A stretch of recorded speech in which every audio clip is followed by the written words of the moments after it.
Chicas, ya estamos en vivo en YouTube, ya podemos empezar. Así es, adelante compañeros. Comencemos. Muchas gracias. Reciban un cordial saludo desde Manabí, Ecuador. Mi nombre es María Isabel Delgado. Reciban un cordial saludo de parte de María Paula Cedeño, colaboradora del área de turismo en la Academia Internacional de Ciencias, Tecnología, Educación y Humanidades. Hoy estaré de moderadora en conjunto con mi compañera María Isabel Delgado. Muchas gracias, Paula.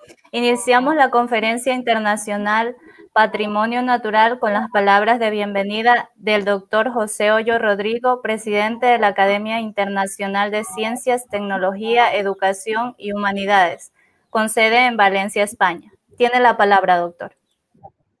Muchísimas gracias. Buenas tardes desde Valencia, España. Buenos días para ustedes del continente americano que tienen los usos horarios diferentes. Para mí es un placer el concitarme en esta jornada tan importante sobre patrimonio natural. Nosotros, dentro de la Academia Internacional de Ciencias, Tecnología, Educación y Humanidades, que me honro en presidir, tenemos por divisa la protección de la naturaleza, del entorno, en definitiva del patrimonio, tanto cultural como natural, como tangible, como intangible, de cualquier género. ¿Por qué? Porque entendemos que el patrimonio es fundamental no solamente para tener una constancia del legado de nuestros diferentes lugares donde existimos, sino que de alguna manera es algo que de futuro legaremos a nuestros descendientes. Nosotros tenemos que conservar un ambiente natural, un medio ambiente sostenible, en condiciones que no esté degradado, porque es fundamental para la vida y el desarrollo de las personas, y pensemos en las diferentes manifestaciones humanas. ¿Por qué el patrimonio natural? Porque hemos considerado que la protección de la naturaleza es sustancial, y esta protección no solamente la tenemos que ofrecer a nivel individual, sino a nivel de sociedad. ¿Cómo se logra esa protección? A través de todo el entramado de las leyes y del ordenamiento jurídico. En nivel avanzado, las sociedades se dotan de un derecho que protege valores superiores y que excede de los derechos propiamente humanos considerados en su vertiente clásica, como pueda ser la vida, la libertad, la integridad física, la propiedad, incluso determinadas cuestiones que son prioritarias. Se ha llegado a varias generaciones de derechos humanos, como pueda ser el derecho al medio ambiente sostenible y sano. Esto está recogido en la mayoría de constituciones, entre ellos la nuestra del 78, que todavía sigue en vigor. Pero es que no es tan importante que se recoja a nivel constitucional, sino que diariamente se pueda ejercer esta defensa a través de todo el aparataje jurídico. Esta mañana, en mi misión de letrado del Consejo Jurídico Consultivo, que es el Consejo de Estado de nuestra comunidad en España, he tenido ocasión de acercarme a un proyecto de decreto que establecía un espacio, un monumento natural, la declaración, con todo lo que ello lleva implícito de defensa y de protección. He tenido ocasión de bucear sobre la singularidad de este espacio natural por la importancia de sus valores científicos, culturales o paisajísticos, que requieren una especial protección por parte del derecho, y por tanto se procede a aprobar una norma ad hoc para su defensa específico del lugar, que no se dañe, que no se pueda edificar sin autorización y siempre con usos sostenibles y naturales. Una serie de casuísticas, pero que en definitiva refleja una manifestación más de lo que el Estado debe de realizar, que es el prever una convivencia pacífica y dentro de los postulados de defensa de la naturaleza, del medio ambiente y de los derechos de la persona en sentido general.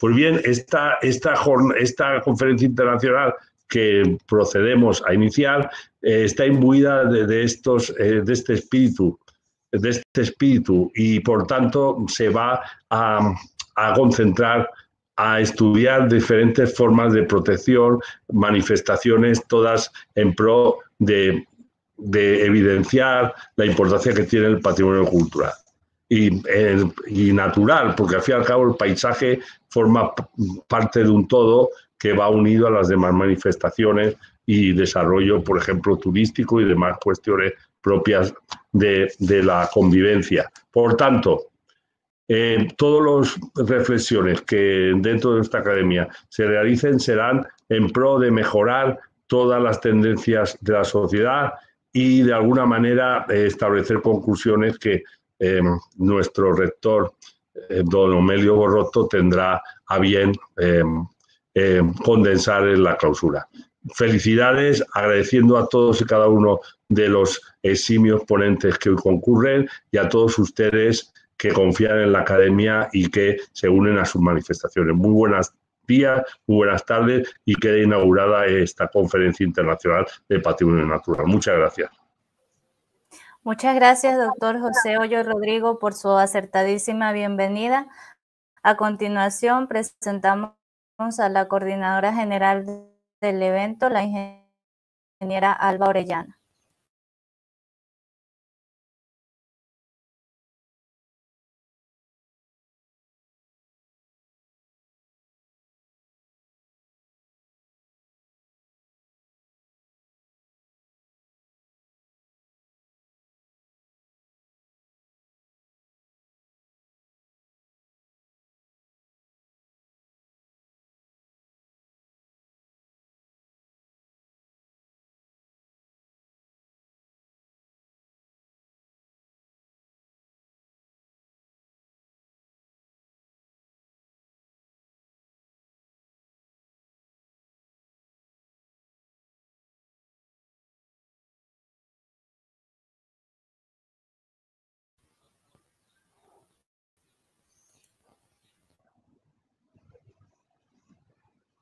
Parece que hay un problema de tipo técnico que impide que la coordinadora Albita Orellana intervenga. Alba, ¿está ahí?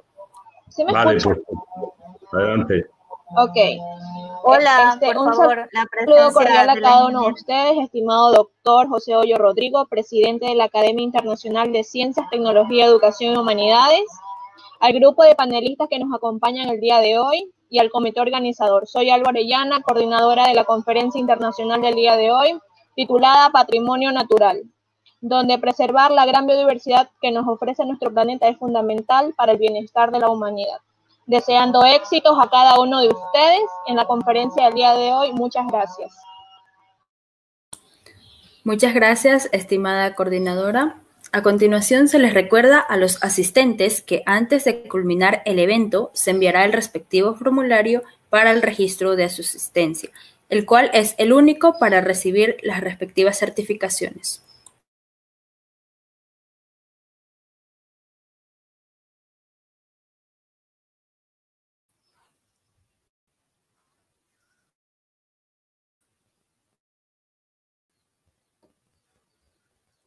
Muchas gracias, María Paula. En este momento procedemos a dar inicio a esta conferencia internacional titulada Patrimonio Natural. Damos paso en este momento al primer conferencista de este evento. Él es el doctor Pedro Castellanos, con el tema Gobernanza Ambiental frente al Patrimonio Natural. El doctor Castellanos, entre muchos otros méritos, posee los siguientes: doctor en Filosofía de la Educación, doctor honoris causa en Filosofía de la Educación, embajador de paz de las Américas, gerente ejecutor del Contrato 083 de 2007, director ejecutivo en Escuela de Líderes para las Américas para la Excelencia en la Gobernanza, Think Tank, canciller y vicerrector de la Theology Chaplaincy International University, delegado para Colombia de la ITEC Valencia, España, miembro del Comité Científico de la ITEC Valencia, España, comunicador social, experto en comunicación y marketing político, director de gestión de crisis en M-Politic, empresa especializada en América Latina y el Caribe, académico de honor al mérito de la ITEC.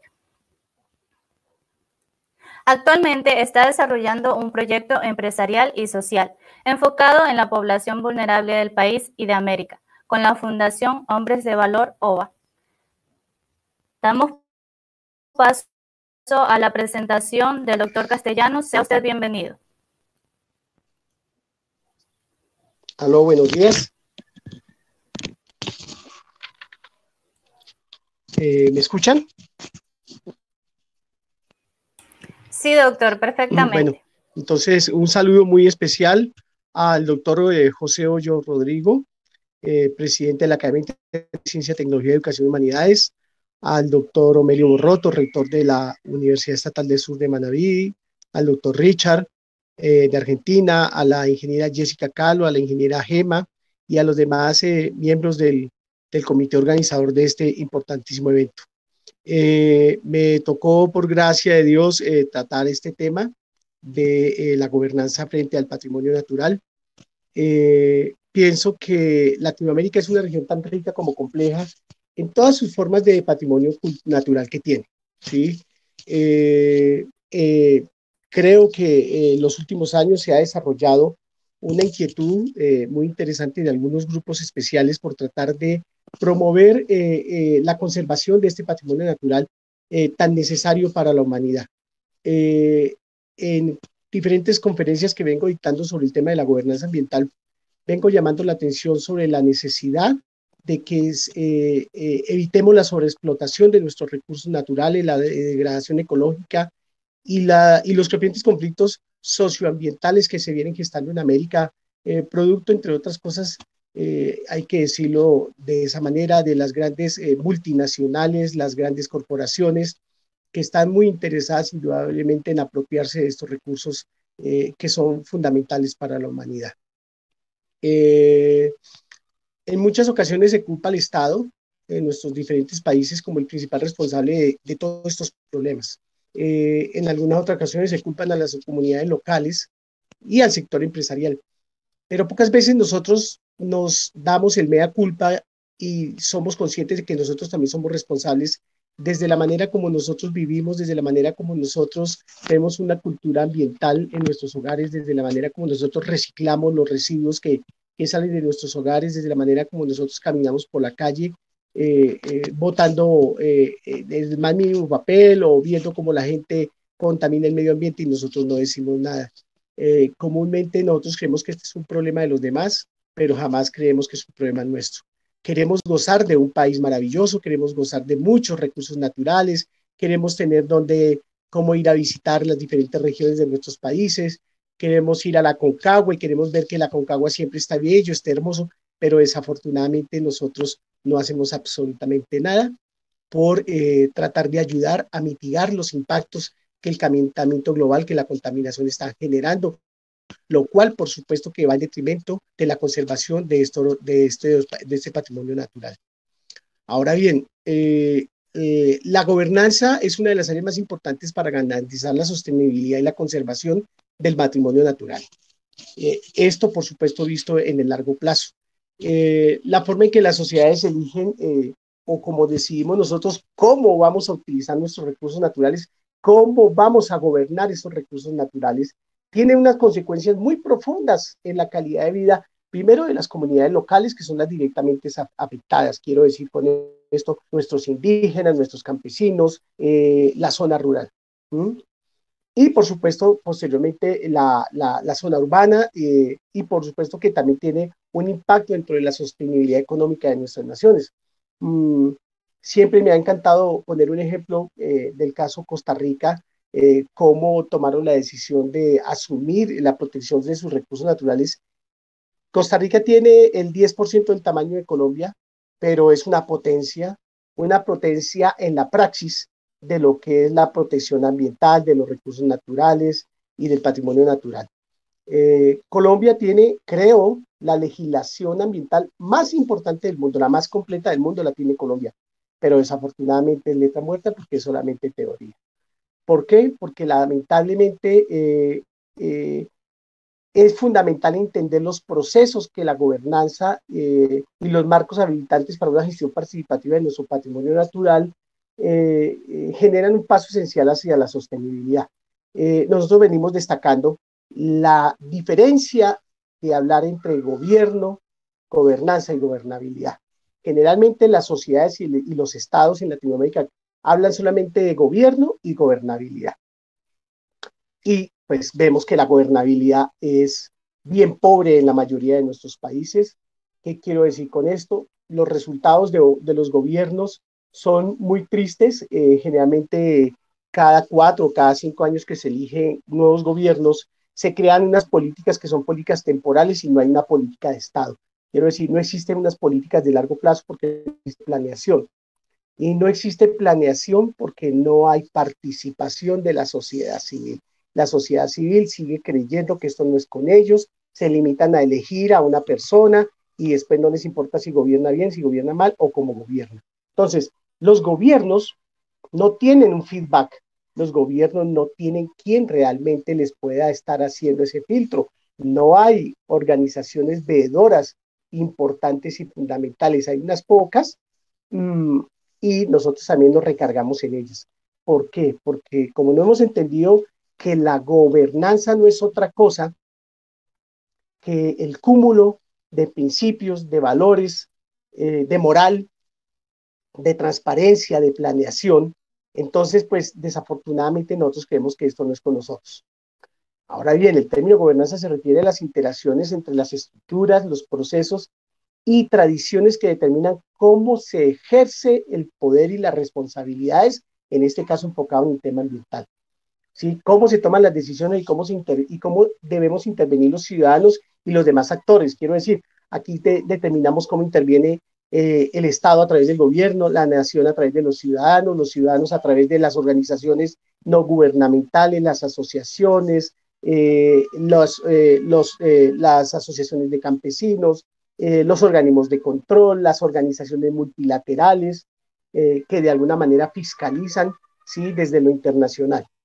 La gobernanza también incluye mecanismos, procesos e instituciones a través de las cuales los ciudadanos nos expresamos, ¿sí? Expresamos nuestros intereses, nuestros derechos, nuestras obligaciones y también a través de las cuales se resuelven estas diferencias. Lamentablemente en Latinoamérica la práctica desde los años 60, 70 es, por el contrario, ver a los defensores ambientales, a los defensores de los derechos del medio ambiente, del ecosistema, como enemigos, como izquierdosos, como que van en contra del Estado, del status quo, y personalmente en Colombia se ha convertido en una población vulnerable, perseguida, se asesinan, todos los años se asesina una cantidad de defensores ambientalistas en Colombia. Es triste, es deprimente, a pesar de que hemos denunciado ante los organismos internacionales, a pesar de que la ONU lo sabe, a pesar de que la OEA lo sabe, a pesar de que la Comunidad Económica Europea lo sabe, simplemente lo ven como un problema interno. Pero realmente es lamentable ver cómo los que nos atrevemos a hablar sobre proteger los recursos naturales, el patrimonio natural, nuestra riqueza ancestral y la que le vamos a dejar a nuestros hijos, pues se va deteriorando. ¿Por qué? Porque las grandes empresas extractoras de minerales se han tomado nuestros territorios, la minería ilegal y aún la legal, que no tiene unas prácticas muy ortodoxas que, digamos, viven afectando nuestros recursos, nuestro patrimonio natural. Entonces, la voz de alerta de la Escuela de Líderes de las Américas para la Excelencia de la Gobernanza es invitarlos a que a través de esos mecanismos y sistemas de gobernanza que varían entre los diferentes países, entre tu país y mi país, pues dependiendo de las características y de los marcos políticos y socioeconómicos, pues utilicemos estos mecanismos para tratar de ayudar a proteger estas riquezas tan maravillosas que hay en cada uno de nuestros países. Aprovechemos que nosotros vamos a ser la primera potencia del mundo. Latinoamérica va a ser el gran continente ¿sí? La fuerza más poderosa del mundo gracias a sus recursos naturales, a sus recursos hídricos. Pero si nosotros no detenemos esto a tiempo, si nosotros no si nosotros no hacemos lo que está haciendo ITEC, de estar haciendo estos diferentes eventos, estos congresos, estos foros, si nosotros no le llamamos la atención a las sociedades del futuro, a ustedes los jóvenes, de que tenemos que seguir insistiendo en esto, pero desde unos marcos legales, desde unos marcos sociales muy fuertes, desde respaldar organizaciones como ITEC, desde respaldar a personalidades con un conocimiento, un vasto conocimiento en esta materia, como es el doctor Omelio Borroto, el doctor Richard, personas que en lo que he podido ver tienen esa suficiencia, ¿sí?, de conocimiento sobre esto. Y si los jóvenes no asumen la responsabilidad de tomar esas tesis, esas teorías que ellos nos vienen planteando y que organizaciones como la Escuela de Líderes de las Américas venimos alertándole a ustedes sobre la necesidad de una verdadera gobernanza, una gobernanza en donde ustedes se sientan parte, donde ustedes hacen parte fundamental, porque no puede haber gobernanza sin su intervención. ¿Cuándo comienza la gobernanza? Cuando yo tomo la decisión de participar, de ser una voz activa, cuando yo, utilizando los mecanismos de la ley, dejo de ser una persona estática y me vuelvo una persona dinámica, en donde yo planteo la necesidad de coexistir bajo una visión común de desarrollo para todos y no solamente para el interés de unos pocos. Ahora bien, en el ámbito ambiental, para alcanzar la gestión integrada de un paisaje que requiere un alto nivel de coordinación interinstitucional, ¿sí?, entre todos los actores, ¿sí?, es fundamental que exista esa articulación entre las diferentes autoridades, desde lo local a lo nacional y a lo internacional, y desde lo estatal a lo público, a lo privado, ¿sí?, y a lo personal. Entonces, todos somos actores fundamentales en la elaboración de las políticas de planeación y de acción frente a la protección de este patrimonio natural. También es necesario fomentar la amplia participación de la sociedad, ¿sí? Porque si el Estado, si los Estados ven que la sociedad en su conjunto se esfuerzan, si la sociedad en su conjunto clama pidiendo la protección de estos recursos, indudablemente que no van a poder hacer otra cosa que gobernar hacia esa gobernanza que el pueblo está imponiendo, para que haya una gobernabilidad real, para que efectivamente nuestros recursos naturales sean aprovechados de la manera adecuada. Por eso nosotros los estamos invitando a todos ustedes para que nos acompañen el próximo año en el primer Congreso Internacional de Educación para la Buena Gobernanza y la Paz. Allí, desde 8 ejes estratégicos fundamentales como es la gobernanza ambiental, la política, la educativa, la social, la sanitaria, la sindical, la espiritual, nosotros esperamos poder compartir con todos ustedes e ir llevando el mensaje de la fundamentación que tiene la gobernanza, de que todos aprendamos qué es gobernanza y cómo podemos nosotros generar un buen gobierno. Igualmente, acabamos de lanzar la diplomatura de la buena gobernanza. Esta diplomatura de 368 horas lo que busca es capacitar a los líderes y fomentar liderazgos fuertes en cada una de las áreas del conocimiento desde las 8 gobernanzas que nosotros venimos expresando, como se los dije a ustedes: la política, la social, la educativa, la ambiental, la sanitaria, la empresarial, la sindical y la espiritual. Si nosotros no tenemos un espíritu, si nosotros no tenemos claro una relación con Dios, con nuestro universo, con nuestro medio ambiente, con nuestra Pachamama, pues a nosotros no nos va a interesar lo que suceda. Me da igual que el mundo se acabe hoy, que se acabe dentro de 1000 años. Es muy triste, es muy deprimente, pero mucha gente va por el mundo así. Entonces, esta diplomatura en buena gobernanza, de la cual participan grandes personalidades del mundo de la educación, grandes educadores de Latinoamérica, pues está expresada precisamente para que todos ustedes nos acompañen, se inscriban a esta diplomatura, nos acompañen. Va a durar 8 meses esta diplomatura, va a ser o está siendo respaldada por la Escuela de Gobierno de la OEA, de más de 10 universidades de Iberoamérica. Contamos con el respaldo de ITEC, y sabemos que contamos con el respaldo del doctor Omelio Borroto, que es como nuestro faro, nuestro gran faro en el campo de la educación, de la investigación, y de muchas universidades como la Universidad del Plata, la Universidad la Universidad Autónoma de México, la Universidad Católica de Colombia, y bueno, la Universidad de Sevilla en España. Esperamos que la Universidad de Valencia. Entonces, hay más de 10 universidades que están respaldando esta diplomatura, y nosotros queremos con esto indudablemente hacer ese entroque tan importante esa sociedad del conocimiento con todas esas organizaciones, con AITEC, para poderle decir al mundo, oiga, esta es una segunda, una tercera voz de alerta, perdón. El mundo está en un sobrecalentamiento, nuestros recursos se están degradando de manera terrible. Lamentablemente a Colombia y a América le llegó muy tarde la tercera revolución industrial, cuando ya en Europa se estaba viendo la cuarta, y nosotros creímos que esa era la panacea, industrializamos nuestras economías, nos olvidamos del campo, nos olvidamos de nuestros recursos naturales, y aquí se están comenzando a ver los resultados. Y lo peor es que el efecto no solamente es para Latinoamérica, sino es para el mundo entero. Entonces, que nuestra voz de alerta sea a su vez una voz de aliento para que ustedes, los jóvenes, las nuevas generaciones, los que nos están acompañando, los que nos están escuchando, los que están presentes siguiendo paso a paso estos eventos, pues tomen la decisión de dejar de ser actores pasivos y asuman ese liderazgo, ¿sí?, de poder cambiar esta realidad que si no se detiene ahora, pues indudablemente que le va a costar mucho a nuestros hijos. Muchísimas gracias a todos ustedes. Muchas gracias, doctor Castellanos. Sin duda alguna, pues un reflejo que prácticamente todos los países de América Latina tenemos en común, de cómo se vive en este caso la gobernabilidad, la gobernanza y también pues de realidades lamentables en cuanto a lo referente a la paz. Agradecemos mucho su participación y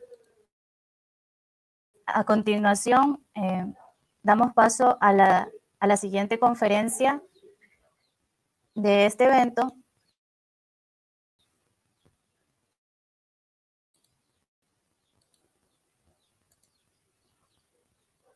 El siguiente ponente es el doctor Enrique Richard, quien presentará el tema de lo natural al patrimonio, con educación, biofilia y cultura de la contemplación. El doctor Richard tiene un postdoctorado en informática y biodiversidad.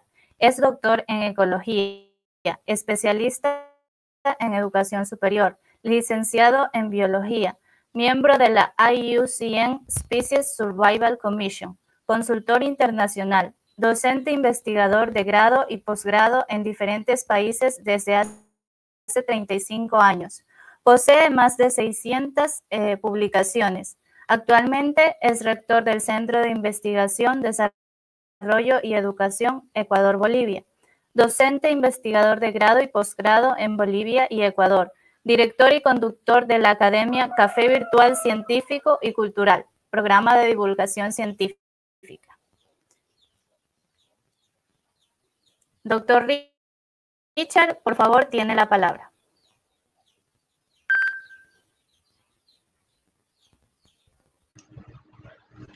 Muy buenos días, querido doctor José Hoyos. Muy buenos días, queridos colegas, comité organizador.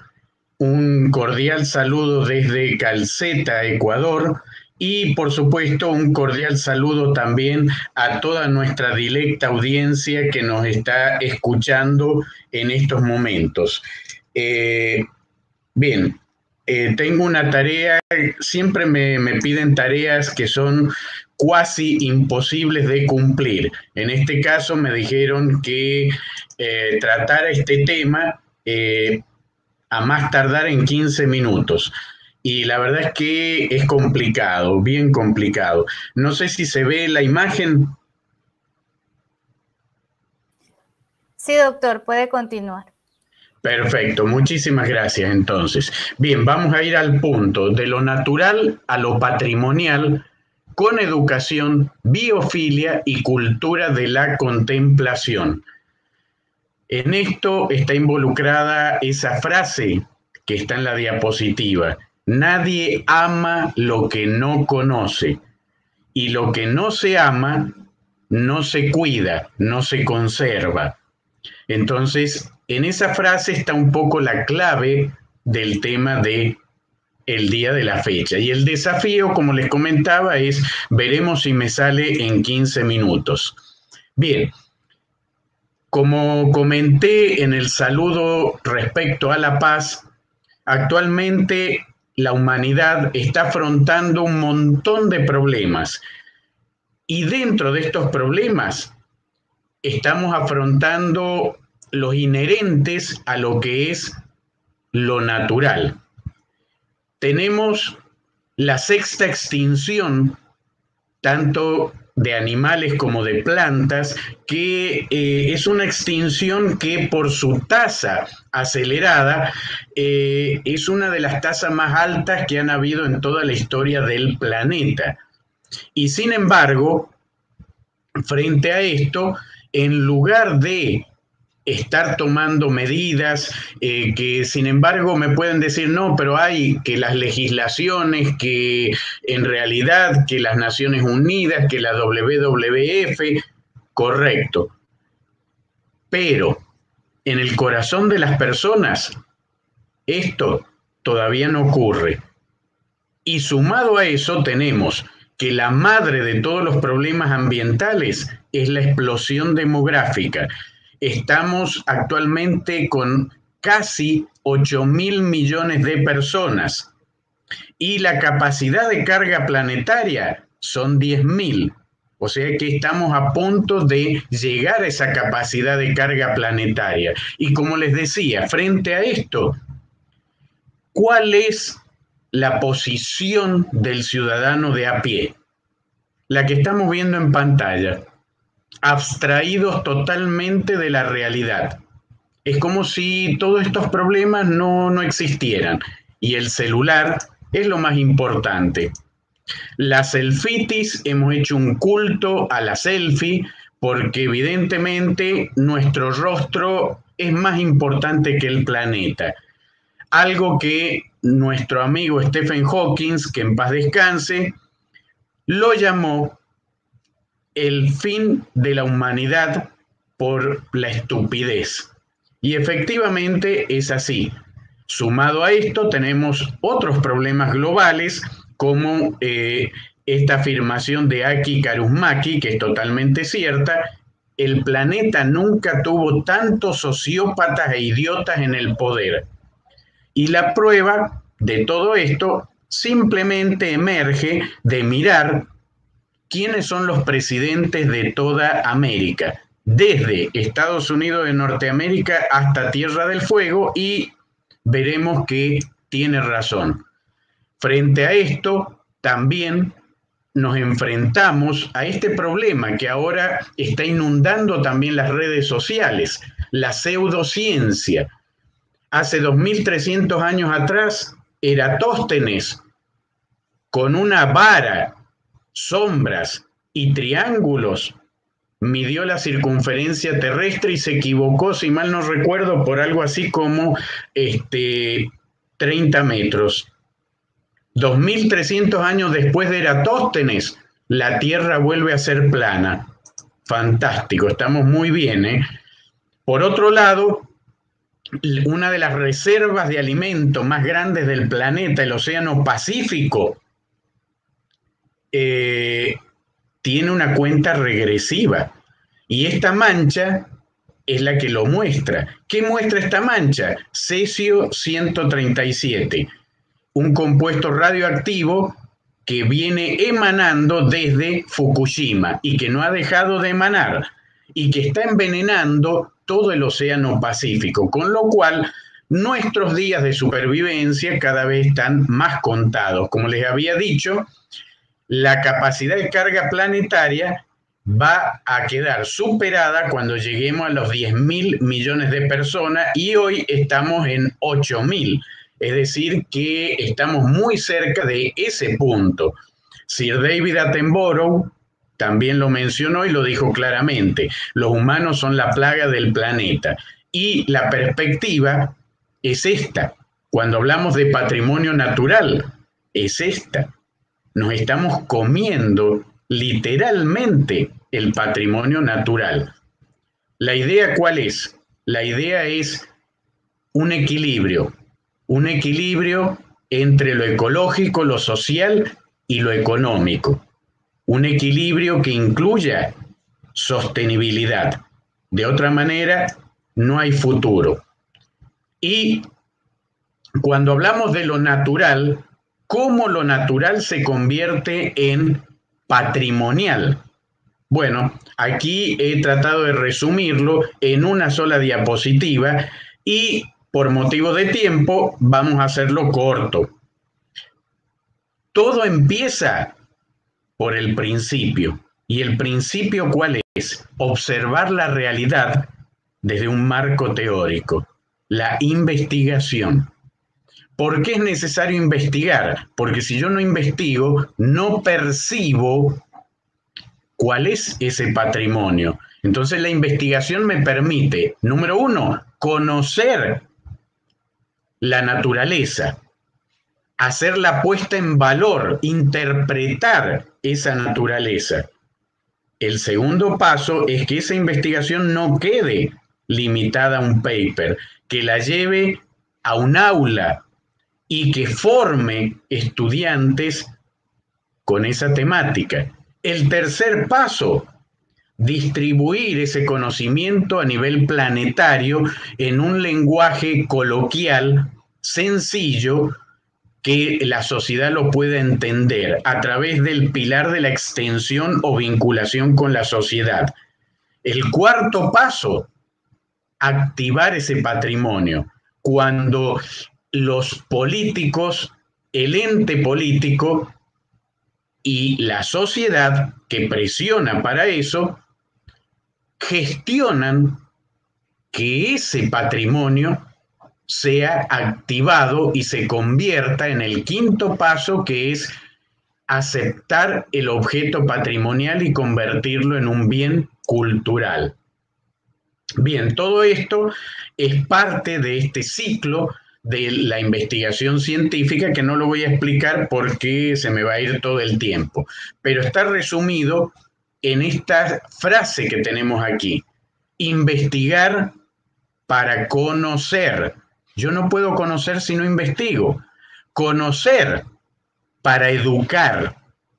Educar para conservar. Y conservar para prosperar. Prosperar en armonía con la naturaleza. Y eso requiere de biofilia, cultura y paz. Entonces, hablemos un poquito de educación.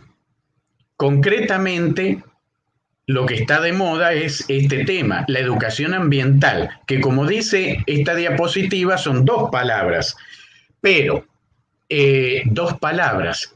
Si se cumpliera la primera, educación, la segunda no tendría razón de ser ni de existir.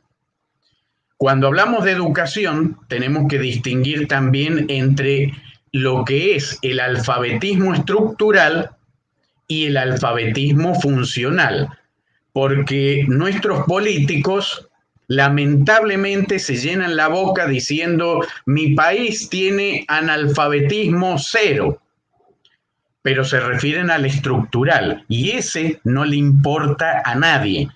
El único alfabetismo que importa es el funcional. ¿Qué implica esto? Hagamos una analogía con el arte. Muchas personas pueden saber leer y escribir, pero no todas pueden interpretar el arte. Para interpretar el arte yo necesito herramientas que me permitan hacerlo. Esas herramientas las proporciona la cultura y eso hace que una persona active su alfabetización cultural para poder no solo saber leer y escribir, sino entender lo que uno lee, sobre todo. Entonces, de esa manera, yo si tengo las herramientas, puedo entender el surrealismo, por ejemplo, de Salvador Dalí, y puedo entender por qué una obra de Dalí cuesta lo que cuesta. También puedo entender el cubismo de Pablo Picasso, sus obras, y también puedo entender la música. Puedo entender a un maestro como Ludwig van Beethoven. Y también, cuando tengo las herramientas, yo puedo decir, la música de Beethoven es música. Y puedo decir también cuando no es música. Por ejemplo, este tema musical de Jennifer López. Bien, sigamos con el tema. La biofilia. ¿Qué es la biofilia? Biofilia es una palabra griega compuesta. Bio es vida, filio, amor, amor por la vida. Todos los seres vivos, sobre todo los del reino animal, nacen genéticamente amando la vida, y eso incluye al ser humano. El problema es que la genética está escrita en un genotipo, pero el ambiente condiciona el genotipo a través del fenotipo. En el caso del ser humano, el fenotipo es la cultura. Entonces, esa cultura, a través de la educación, debería derivar en una cultura de la contemplación. La cultura de la contemplación es, o debería ser, el conjunto de procesos y estrategias educativas conducentes a desarrollar en el ciudadano la percepción, interpretación, gusto, amor, placer por la belleza en el arte y el arte en la naturaleza. Los efectos de la cultura de la contemplación deberían ser como estos, un dibujo que me hizo un estudiante mío. Vamos a ir un poquito más rápido, pero lo cierto es que la cultura de la contemplación es el insumo fundamental que me permite cuidar el patrimonio. ¿Por qué? Porque al igual que en el arte, una persona que percibe el patrimonio, lo valora al patrimonio, lo cuida también. Nadie ama lo que no conoce y nadie conserva lo que no ama. Sin conservación no hay desarrollo sostenible ni futuro. Sin amor no hay patrimonio, obviamente, y sin patrimonio no hay patriotismo. Ya no sé en qué idioma explicarlo. Patriota no es el que canta bonito el himno nacional. Patriota, por definición, es el que cuida el patrimonio. ¿Y cómo cuido lo que ni siquiera sé que existe? Esa es la clave. La cultura de la contemplación está asociada al síndrome de Stendhal. Stendhal, ¿o por qué se llama síndrome de Stendhal? Porque fue el primero en describir un orgasmo, literalmente, no sexual. ¿Un orgasmo de qué tipo? Un orgasmo frente, en el caso de Stendhal, a obras de arte. Pero esto también se puede aplicar al patrimonio natural. Las personas que tienen cultura de la contemplación y biofilia, frente a una orquídea negra como la que estamos viendo en pantalla, pueden tener un orgasmo. Tienen un efecto terapéutico estas imágenes sobre estas personas. Entonces, la belleza en el arte y el arte en la naturaleza es lo que nos permite valorar, amar el patrimonio. Esto que estamos viendo aquí, por ejemplo, son auténticas obras de arte. Esto que estamos viendo aquí son árboles que tienen entre 200 y 400 años. ¿Y qué tamaño tienen? Disculpas, doctor, me quedan 2 minutos. Bueno, parece que el tiempo nos condena. Perfecto. Estos arbolitos tienen un tamaño pequeño en comparación con lo que muestran las flechas, que son una moneda de $1 centavo. Esto es un bonsái hecho por la madre naturaleza, arte, y esto por el ser humano. Cuando no hay cultura de la contemplación, como dije, no puede haber conservación. Y esto implica una cultura que nos libre de los prejuicios. ¿Cuáles prejuicios? La conservación, por ejemplo, hace que las especies lindas merezcan vivir y los feos merezcan morir. Y de hecho, la mayor parte del presupuesto para la conservación está destinado a las especies carismáticas. Pero prácticamente no hay presupuesto si yo hablo de conservar, por ejemplo, una víbora, como la que estamos viendo en pantalla. ¿Por qué? Porque para la gente eso es feo, un sapo es feo, una rana, ¡ay, qué fea! Que se muera nomás, que se extinga. Entonces, frente a estos prejuicios, necesitamos la cultura de la contemplación. Tenía mucho más para decir respecto a esto, había mucha tela para cortar, pero lo cierto es que hoy por hoy, ¿por qué no tenemos cultura de la contemplación y biofilia? Porque la educación actual es netamente necrofílica. ¿Y qué es la necrofilia? El amor por lo muerto. Desde pequeños a nuestros hijos le enseñamos una naturaleza muerta. Y esto que estamos viendo son expresiones de necrofilia. ¿Quién visita un jardín botánico para escribir sobre una planta? Esto es educación necrofílica. Esto es necrofilia. Una persona que visita un lugar turístico con un tarro de pintura para poner el amor pintado en una roca. Eso es necrofilia. Esto es necrofilia. Esto es necrofilia. Cuando un padre le dice a sus niños, toma una onda, anda a matar pajaritos. Entonces, para el niño, el mensaje ¿cuál es? Que la naturaleza solamente vale desde un punto de vista, muerta. Ese mismo niño, la mamá lo lleva al mercado y el niño lo único que ve es muerte por doquier. Necrofilia. Entonces, después cuando ese niño crezca y sea adulto, ¿cómo le explico yo que hay que conservar la naturaleza viva, no muerta, viva?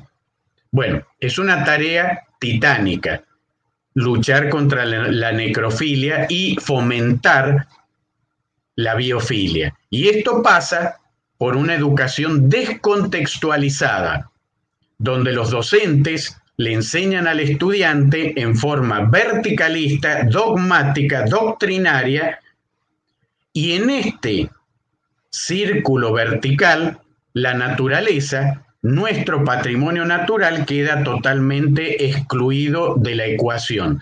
Entonces, para cerrarlo esto, en forma brusca, por esta cuestión de tiempo, simplemente decir que la única forma de valorizar el patrimonio natural es incorporar a la naturaleza en la ecuación educativa.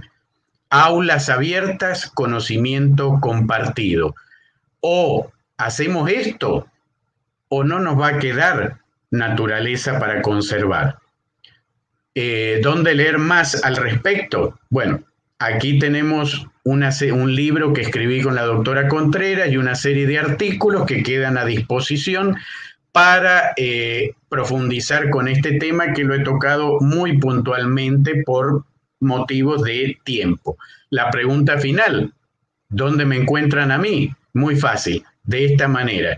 Ponen mi único nombre, mi único apellido en Google y me encuentran a mí, a mis videos, a mis trabajos, y también mis videos, mis documentales los pueden encontrar en YouTube. Los invito cordialmente a suscribirse a mi canal.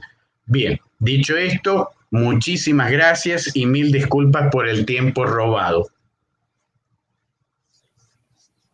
Muchas gracias, doctor Richard. Sin duda, usted, al igual que el ponente anterior, el doctor Castellanos, han hecho un llamado a que nos convertamos en actores principales de todo el cambio que esperamos ver en nuestra localidad y también en nuestro planeta. Muy interesante el término de biofilia y su contemplación.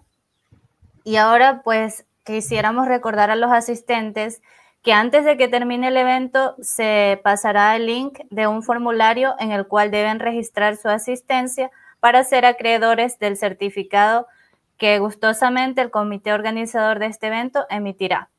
Asimismo, recordar también que al final de las ponencias se abrirá la ronda de preguntas, así que todos los asistentes pueden escribir mediante el chat del YouTube Su pregunta y por favor a quién va dirigida.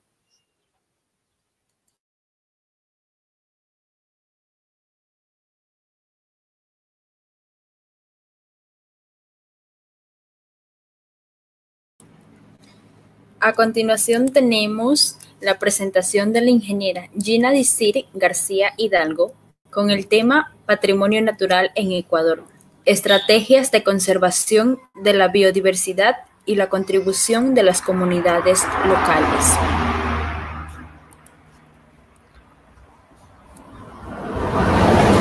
A continuación vamos a detallar un poco su currículum. La ingeniera Dicir García es ingeniera en medio ambiente, conferencista en representación de la provincia de Manabí y el Ecuador, activista por la conservación de la naturaleza y la lucha contra el cambio climático, autora del artículo científico Percepción del cambio climático en agricultores y apicultores de Quimís, Jipijapa, publicado en la revista científica multidisciplinaria con ISN 2528-7842, certificada en prevención de riesgos laborales, aprobado por CETEC y CENESIC. Fundadora del movimiento MUCNA, Mujeres en la Ciencia para la Conservación de la Naturaleza. Fundadora y directora ejecutiva en la Alianza Global por el Clima, ONG por la Conservación de la Naturaleza, Acciones para la Mitigación del Cambio Climático. A continuación, la ingeniera Dicir García. Hola, hola. Quiero probar si sale bien el audio. Sí, adelante, la escuchamos claramente. Listo.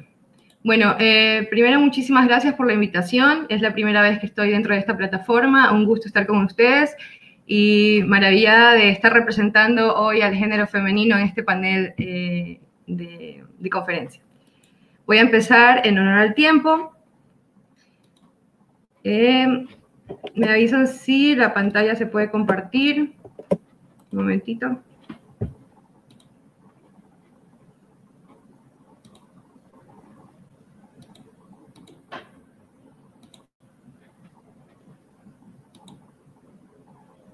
¿Está compartiendo ahí la pantalla?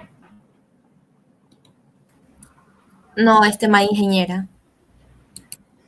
Si desea, le ayudamos presentando su documento, su presentación. Sí, porque hemos desactivado la aplicación. Un momento. ¿Ahí? ¿Me avisan? Ahí sí, adelante. Listo. Bueno, el tema que he escogido para hablar, como decía el ponente anterior, sí es un poco, digamos que es bastante extenso, lo de tocar el patrimonio natural en Ecuador. Sin embargo, lo he resuelto en tocar las estrategias de conservación de la biodiversidad y la contribución de las comunidades locales. Ecuador es uno de los 17 países con la diversidad biológica más ricas del planeta. Tiene solamente una extensión del 0,1% de todo el globo terráqueo, pero aún así tiene mayor cantidad de flora y fauna por kilómetro cuadrado que cualquier otro país. Estas condiciones de la cantidad de flora y fauna las establecen tres factores principales, que son la ubicación geográfica en la zona ecuatorial, que como sabemos está ubicada en los trópicos, en medio de, digamos, del globo terráqueo, donde incide directamente el sol y hay muchísima pluviosidad dentro de los trópicos y eso hace que la vida sea abundante dentro de nuestro país. El número 2 es el levantamiento de la cordillera de los Andes, que es un proceso geológico de la placa Naja con la placa continental, un proceso de subducción que ha generado el levantamiento de la cordillera de los Andes y con ellos la salida de magma convirtiéndose en lava y así dándole vida a muchos volcanes y montañas y esta cordillera riquísima en biodiversidad dentro del país. Además, tenemos la influencia de las corrientes marinas, una influencia importantísima que es la corriente de Humboldt, que viene desde la parte del Polo Sur, viene trayendo, aflorando muchísimos nutrientes desde el Polo Sur, desde esta corriente, ¿no? Que se justamente ahí convergen con otras corrientes más, con la corriente de Cromwell también, y entonces lo que hace es que estas corrientes están bastante dotadas de oxígeno y de nutrientes. Eso hace que haya una población de peces, población de especies marinas muy importantes dentro del lugar. Además de eso tenemos la presencia de las Islas Galápagos, donde se encuentra uno de los mayores endemismos que hay a nivel mundial, y también se le atribuye 200 millas del mar territorial del Ecuador. Todos estos factores hacen que la vida dentro del país, a pesar de ser un país tan pequeño, se vuelva biodiversa o con mucha diversidad biológica. Ecuador además posee 3 de los 34 hotspots en todo el mundo. Estos llamados hotspots muchas veces son tomados como manera de orgullo, pero hay que como recalcar que más que orgullo se debe tomar con una mirada de preocupación, ¿no? ¿Cómo se establecen estos hotspots? Para establecer un territorio como hotspot tiene que existir 2 condiciones. La primera es que el lugar esté dotado de una diversidad biológica importantísima, o mucha flora, mucha fauna, fauna endémica, flora endémica, pero además de tener rica biodiversidad, tiene que estar altamente amenazado. Es una condición que se debe cumplir, ¿no? Bueno, debe poseer hasta 1.500 especies de plantas vasculares endémicas y haber perdido ya el 70% de la vegetación. En el Ecuador contamos con 3 hotspots a nivel mundial, que es, bueno, los Andes tropicales, que es dentro de la cordillera de los Andes, el Chocó biogeográfico, antes llamado Chocó Darién Occidental del Ecuador, ahora llamado Tumbes, Chocó, Magdalena, por una extensión que se cumple entre un poco más países. Entonces, justamente esta zona del Chocó biogeográfico es una zona de altísima importancia de conservación mundial, debido a que hay un estudio que lo que nos refleja es que el 98% de la vegetación o de la cobertura vegetal endémica del lugar, la original del lugar, está totalmente perdida. O sea, nos queda solamente el 2% de la cobertura vegetal original dentro del Chocó biogeográfico ecuatoriano. Entonces, al mismo tiempo de que hay muchísima diversidad, también tiene una amenaza altísima. Hay ahora el Estado y organizaciones trabajando por la conservación de este patrimonio, de este lugar. En el contexto del patrimonio natural del Ecuador, me gustaría enfocarme en 2 áreas, que son el patrimonio natural y la conservación del patrimonio natural. Bueno, en otras palabras, el patrimonio natural es como el conjunto de flora, fauna, biomasas, ecosistemas, paisajes, formaciones, vegetales, recursos energéticos que tiene y posee un país, y que se le atribuye a una herencia mundial o nacional, no depende. Puede ser patrimonio natural de la humanidad, como son las Islas Galápagos, el Parque Nacional Sangay dentro de nuestro país, pero también existe patrimonio nacional que no está reconocido internacionalmente. Sin embargo, que sea herencia mundial o nacional no tiene mucho que ver, porque al ser herencia nacional y no está reconocida, igual hay que conservarla, porque una alteración de uno de los ecosistemas de este lugar puede alterar a todos los demás ecosistemas a nivel mundial. La conservación del patrimonio natural se data en 3 conservaciones principales, que es la conservación de los recursos naturales, la conservación de la biodiversidad y la conservación de los paisajes. Esto es normalmente manejado por ONG, el Estado y comunidades locales a nivel internacional. En nuestro país está manejado por el Estado a través del Sistema Nacional de Áreas Protegidas, o SNAP, como sus siglas lo dicen, y tiene el 12% del territorio marino, el 18,4 millones de hectáreas terrestres, el 20,3% de la superficie del Ecuador, cuenta con 60 áreas protegidas, teníamos 59, ahora último fue declarada un área más protegida, y estas áreas cumplen o son manejadas a través de subsistemas, ¿no? Tenemos el sistema estatal, que es, bueno, el Estado mismo es el que maneja las áreas protegidas. También están los gobiernos autónomos descentralizados, quiere decir los municipios del lugar, es algo más territorializado a la localidad. También establecen áreas protegidas, las comunidades establecen áreas de conservación. Entre las estrategias de conservación de la biodiversidad dentro del Ecuador, me gustaría enfocarme en una principal, que es una estrategia que a mí en particular me gustó muchísimo, que se llama Sociobosque, que es parte de un programa de protección de bosques. Esto consiste en la firma de acuerdos de conservación con los propietarios de los bosques nativos. O sea, el propietario campesino o indígena o cerca de una localidad donde hayan remanentes de bosque, tienen de manera privada a su autoridad sus bosques, ¿no? El Estado les da un incentivo a cambio de que ellos conserven estos bosques, ¿no? Ese incentivo puede ser más o menos de $60 por hectárea anualmente, y a cambio de que se conserven los remanentes de bosque nativo, páramos y otras formaciones vegetales nativas en la propiedad privada del Ecuador, participación voluntaria de los propietarios. Esto no es exigido, esto es, se socializa con las personas dueñas de estas tierras o de estas localidades para hacer un acuerdo, ¿no? Y se establece solamente las áreas prioritarias. Entre esas están áreas que tengan amenaza de deforestación, que haya niveles de pobreza, porque uno de los indicadores también de los compromisos es ayudar al desarrollo de las localidades, ¿no? Que tenga una regulación hídrica o que sea hábitat de fauna, entre otros.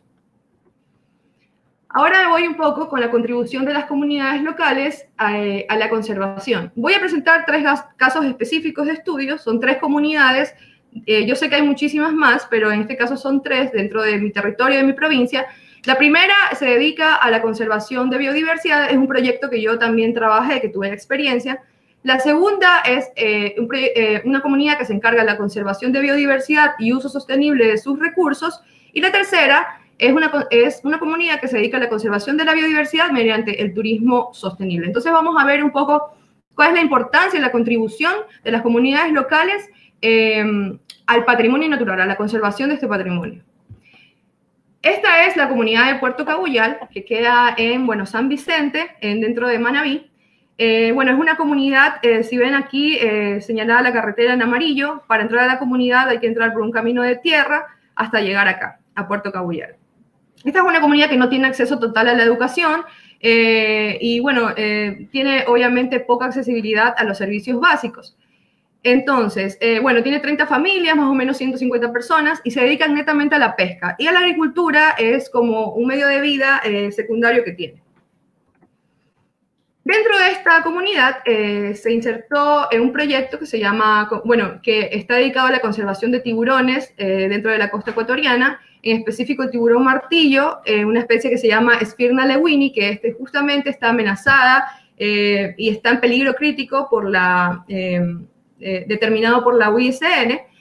A lo largo de la costa del Ecuador, siempre accidentalmente o incidentalmente ha habido pesca de tiburón, ¿no? Pueden caer accidentalmente en las redes, también incidentalmente en las redes. Entonces eso ha ocasionado una pérdida de población de este tiburón. Entonces la idea es que estas comunidades pesqueras comiencen a cuidar este patrimonio y comiencen a cuidar esta biodiversidad para cuidar sus ecosistemas.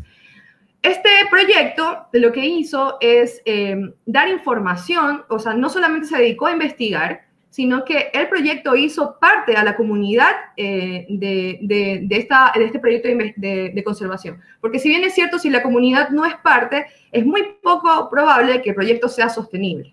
Entonces, se le dio a la comunidad la información necesaria, la transferencia de conocimientos en cuestiones de biología marina, en cuestiones de cómo tomar datos, cómo identificar qué tiburones son, y se hizo una educación, ambiental y sensibilización. Se les llegó a hacer, más que todo a sensibilizar, no es como una, estrategia dictada en que tienes que conservar el tiburón, sino más bien en que ellos se pregunten, ¿por qué debo proteger estas especies en el mar?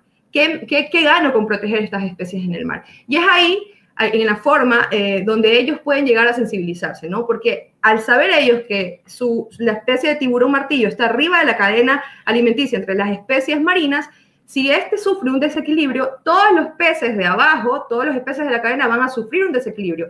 ¿Qué pasa con ellos? Que se van a quedar sin poblaciones de pesca y eso va a dañar su economía. Entonces, era necesario que ellos comiencen a conservar esta especie, ¿sí?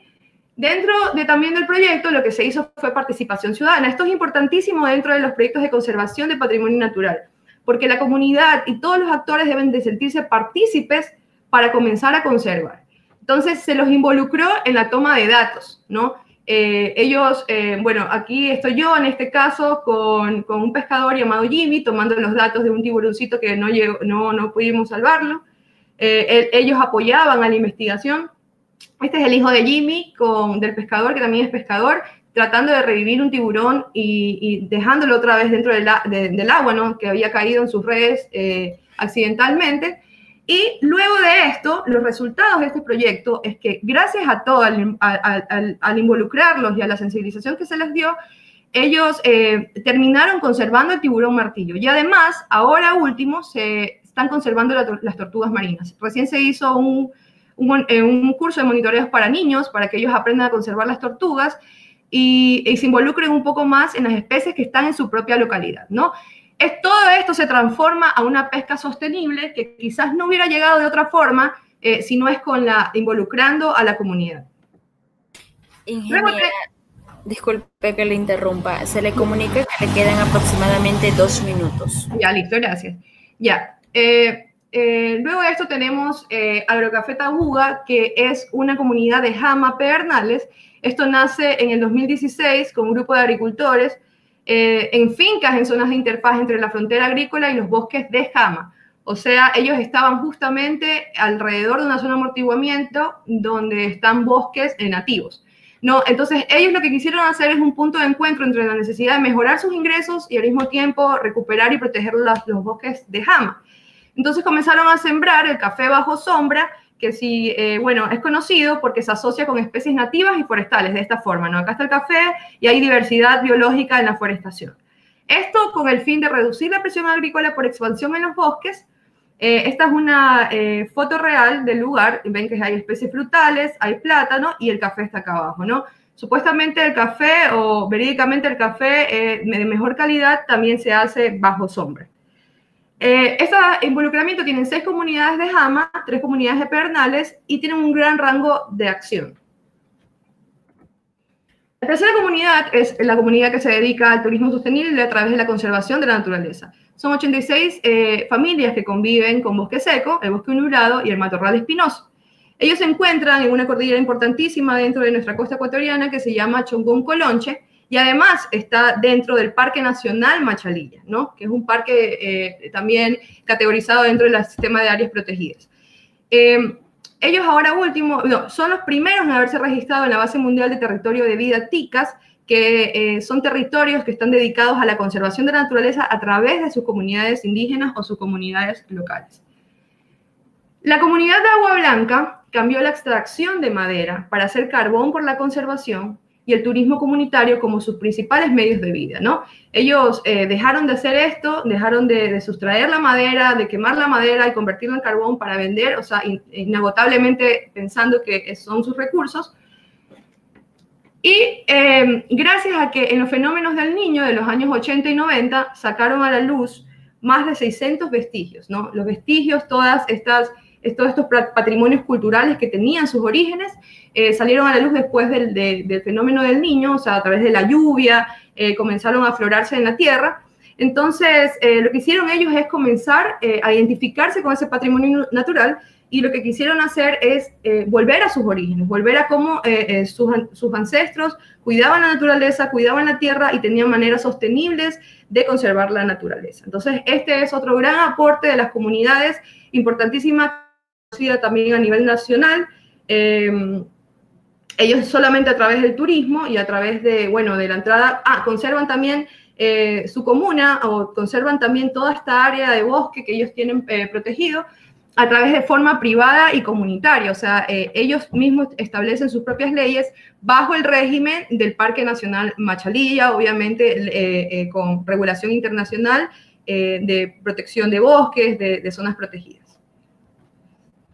Y por último, les quiero comentar que, bueno, he puesto esta diapositiva como un plus.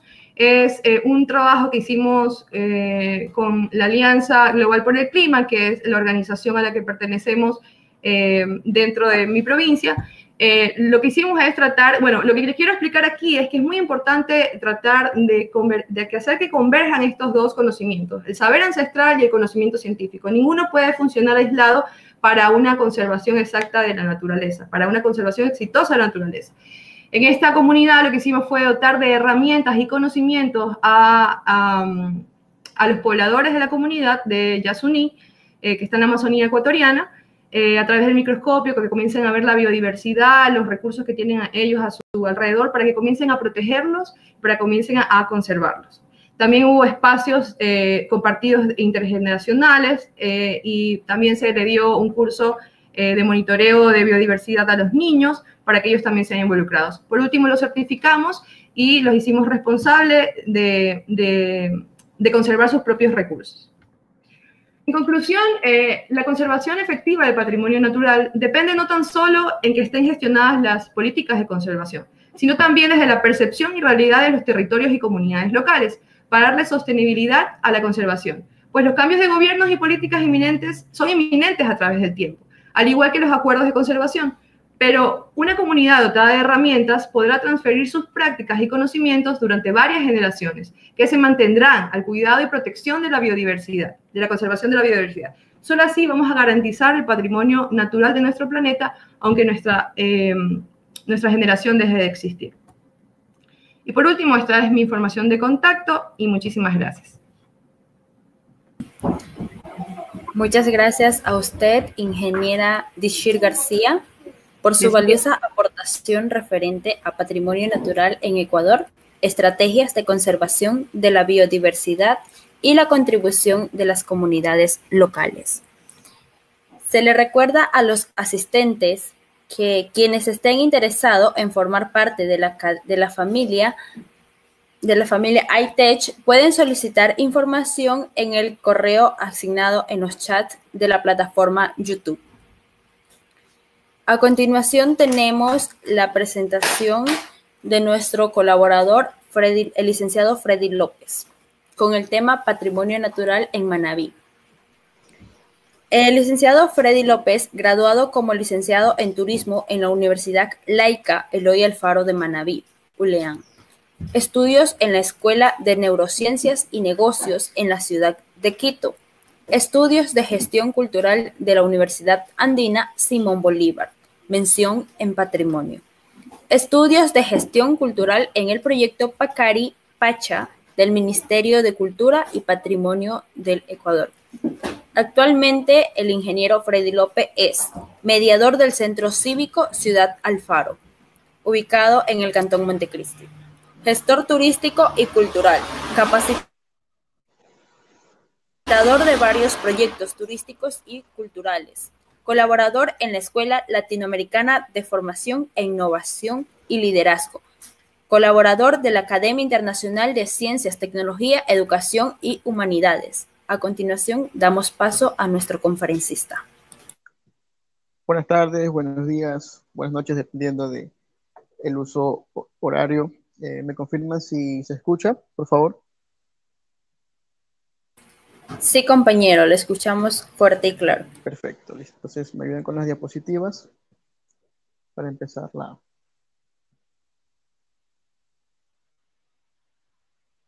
Listo. Bueno, en honor al tiempo, trataré de ser muy breve, ya que este tema es importante, es muy amplio, el tema de patrimonio natural en Manabí. Entonces, empecemos, por favor, la siguiente diapositiva. Bueno, tenemos que la provincia de Manabí fue fundada el 25 de junio de 1824. Estamos ya a pocos años del Bicentenario. Entonces, algunas ciudades también se están preparando y Manabí es muy rica en lo que tiene que ver con el patrimonio cultural, natural, como le decía mi antecesora, la conferencista. Hay patrimonios que también son locales. Entonces, me pasan por favor la otra diapositiva. Entonces, como uno de estos patrimonios locales tenemos el ceibo, el árbol de ceibo. Entonces, el gobierno autónomo descentralizado de Manabí resolvió considerar al ceibo como patrimonio y símbolo de la identidad cultural de Manabí, ¿no? Y se la declara el 27 de abril como el Día del Ceibo. Entonces, este árbol es muy importante y cuando ingresamos a nuestra provincia se puede observar su imponente figura, ya que muchos de ellos tienen una altura de más de 4 metros y su tronco es muy extenso. Incluso se han hecho mediciones de unos 4 a 5 metros de diámetro. Entonces, obviamente da mucha sombra y es un elemento importante para nuestro ecosistema. Antiguamente de este árbol se emanaba una especie de algodón, lo sigue haciendo, pero este algodón era aprovechado y les hacían almohadas, colchones con el algodón de ceibo. Ahora ya no se lo hace así. Entonces, es un árbol que tiene muchas leyendas, tiene muchos mitos. Entre unos de estas leyendas, si ustedes observan la siguiente fotografía que está el árbol de ceibo puesto al revés, ¿no? Entonces, ¿pero por qué? Van a preguntar. Porque una de estas leyendas que se escucha mucho en la campiña manabita es que en una ocasión el diablo se estaba posando en las ramas, en el tronco del ceibo, pero este tronco, a su vez, para protegerse de los depredadores, de los animales, tiene espinas. Entonces se dice que el diablo se hinca y lo maldijo y le dijo que de ahora en adelante iba a crecer hacia abajo, es decir, con las raíces hacia arriba. Entonces, muchos nos cuentan esta historia y como ustedes pueden observar, hay una época del año en que el árbol prácticamente se ve solamente las ramas sin ninguna hoja ni ningún fruto. Por favor, la otra diapositiva. Ya hace poco también se citó el Parque Nacional Machalilla. Es un elemento muy importante. Como vemos, también es un sistema de áreas protegidas. Este fue creado en julio de 1979. Entonces, es un área bastante extensa. Terrestre tiene 56.184 hectáreas y también tiene una gran extensión marina, ¿no? Entonces, dentro de este parque, aquí puede ubicar cuatro fotos porque tiene muchos atractivos. Uno de estos importantes que fomenta mucho el turismo, la economía también, es el avistamiento de las ballenas jorobadas. Estas ballenas que vienen de la parte norte del continente están entre junio a octubre y se ha hecho toda una estructura turística para poderlas visualizar. Es importante esto porque, sea como sea, el turismo siempre va de la mano con lo que es patrimonial. Y como decía también al inicio, si no tenemos una cultura turística, obviamente no vamos a seguir protegiendo todos estos atractivos naturales y culturales que tenemos. Una de las playas más impactantes es la playa de los Frailes, con más de 3 kilómetros de extensión, que también se observa en la siguiente fotografía. Y abajo, el Parque Nacional Machalilla tiene también el sitio de Agua Blanca. Entonces, como vemos, dentro de Agua Blanca hay una serie de elementos que potencian nuestra identidad cultural, entre ellos entierros de las culturas de la zona, en este caso la cultura manteña. Vemos ahí un grupo de visitantes que están haciendo un recorrido por el Museo de Sitio. Y dentro de la misma comunidad de Agua Blanca tenemos un pozo de agua azufrada. Es muy medicinal, como ya antes mi compañera estaba mencionando. Es una comunidad que se maneja turísticamente. Por lo general, todos hacen un trabajo en comunidad. Los guías son guías de la zona, les llevan por todos los lugares. Tienen un museo también. Aparte, tienen salvaguarda todos estos bienes naturales. Entonces, es un ejemplo para muchas comunidades a nivel internacional, lo que tiene Agua Blanca. Pasamos, por favor. La otra diapositiva, por favor.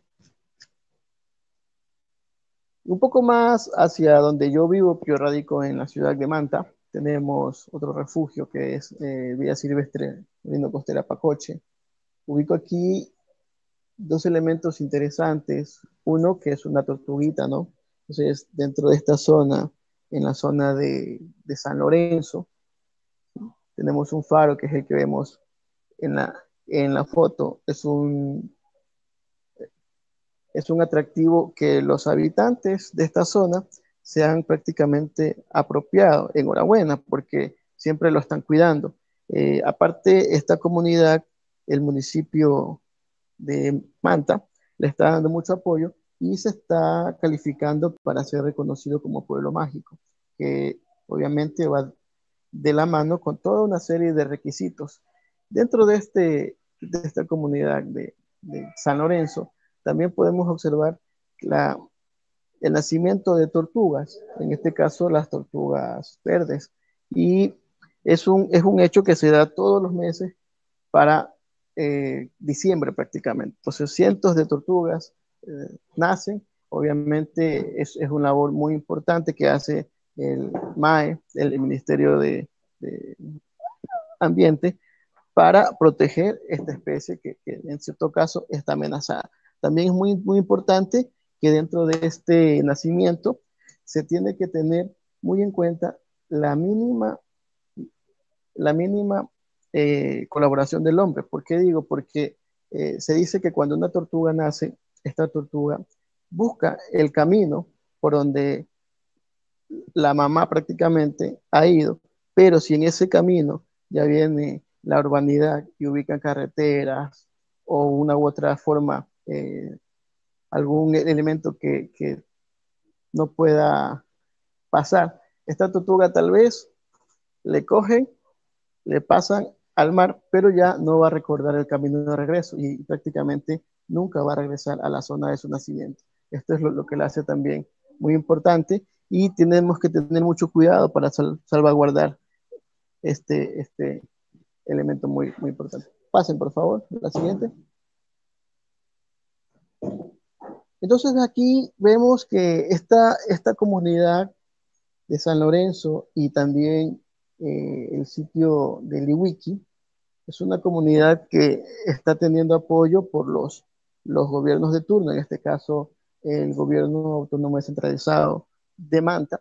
Y como se puede observar en las fotografías, he tenido la oportunidad de colaborar en la capacitación turística y se está creando una serie de actividades.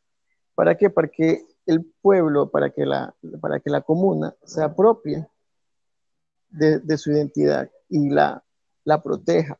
Tanto es así que se están creando guías rurales, es decir, que el municipio totalmente le está dando su apoyo para que se creen estos guías. Obviamente tienen conocimiento en lo que tiene que ver con arqueología, en interpretación ambiental. Hay muchas instituciones que están de la mano con este proyecto, incluso muchas universidades, la ULEAM, la SPAN y personas naturales y privadas también. Entonces vemos acá estas fotos que es hace un par de semanas, justamente porque ahora, si bien es cierto, la Organización Mundial del Turismo ha determinado que una de las actividades para que los pueblos se activen económicamente es justamente el turismo rural. En este caso se está apostando mucho por la apropiación de este lugar, ¿no? Sigamos, por favor, al siguiente. Pasemos, por favor. La otra diapositiva. Bueno, mientras tanto voy siguiendo. Entonces, es importante lo que se está trabajando en la zona sur de Manabí, en los GACs también, porque de una u otra manera todos estamos en este momento paralizados, especialmente la parte turística. Ha sido un golpe bastante fuerte, pero si nosotros no tenemos una cultura turística, no tenemos una conciencia de preservar nuestro patrimonio, vamos a vernos perjudicados porque llegará el momento en que el turismo se va a abocar mucho a la parte rural y si no se está capacitado, obviamente que va a tener un impacto fuerte en el concepto ambiental. Por eso es importante, fundamental, la capacitación de las personas que viven dentro de las comunidades para que puedan vivir dignamente, sí, pero sin perjudicar nuestro medio ambiente. Y dentro de uno de los elementos patrimoniales que tiene Ecuador, por cierto, Ecuador tiene varios elementos reconocidos como patrimonio de la humanidad. Tenemos a Quito, Galápagos, el Parque Nacional Sangay, el Centro Histórico de Cuenca, el Capacñán, que es el Camino del Inca, la música marimba de la parte norte.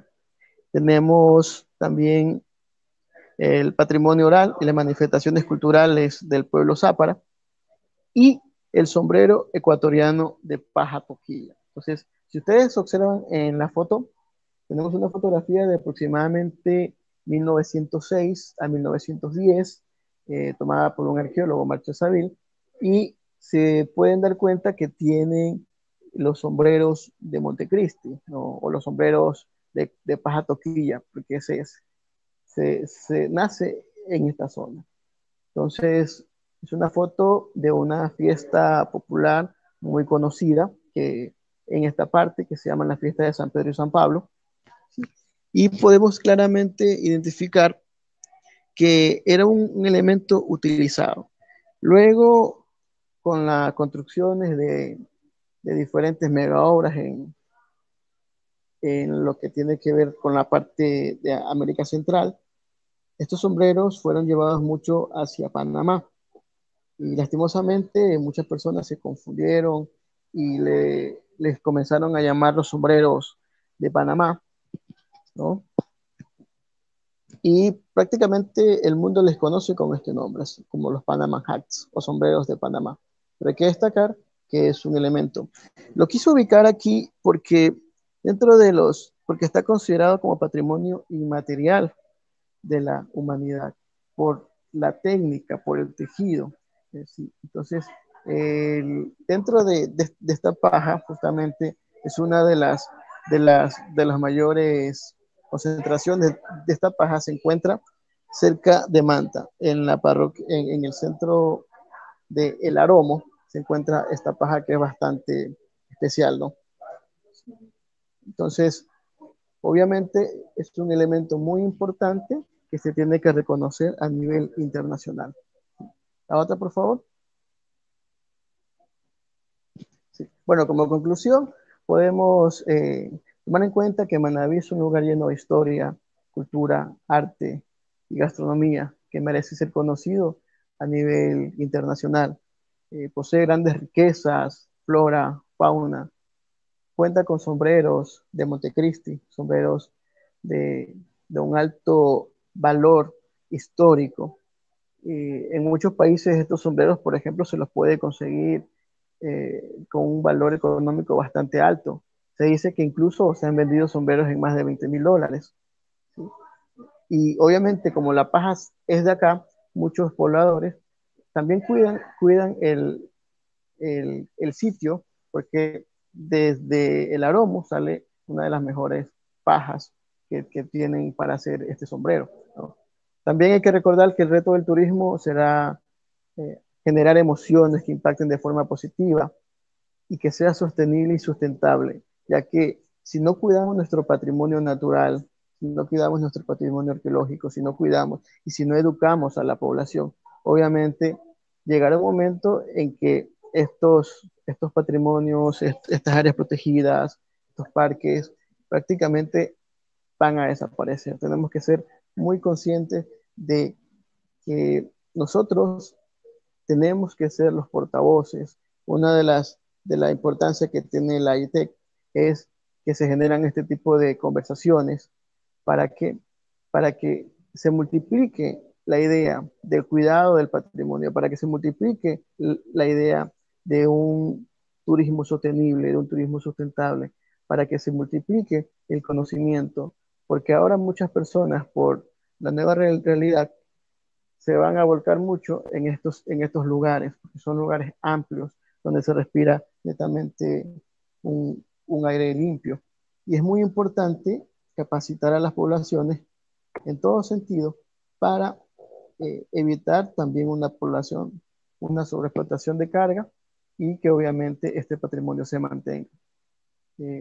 También en esta nueva realidad y con todos los protocolos de bioseguridad, Manabí les recibirá con los brazos abiertos. Es una de las características que tiene esta zona, que somos gente muy amable y pujante.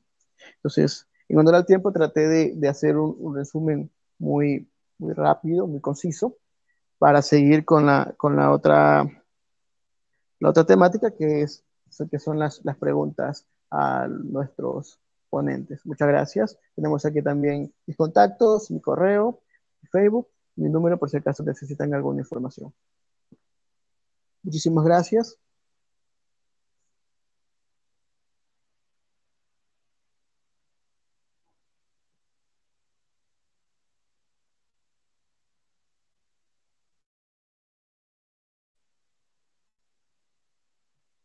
Bueno, muchas gracias. Seguimos con la participación.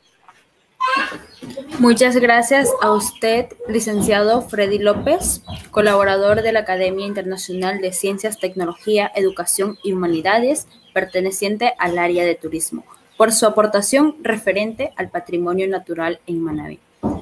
A continuación, le recordamos a los asistentes que nos vamos a dirigir a las rondas de preguntas que se encuentran en las diferentes plataformas como YouTube.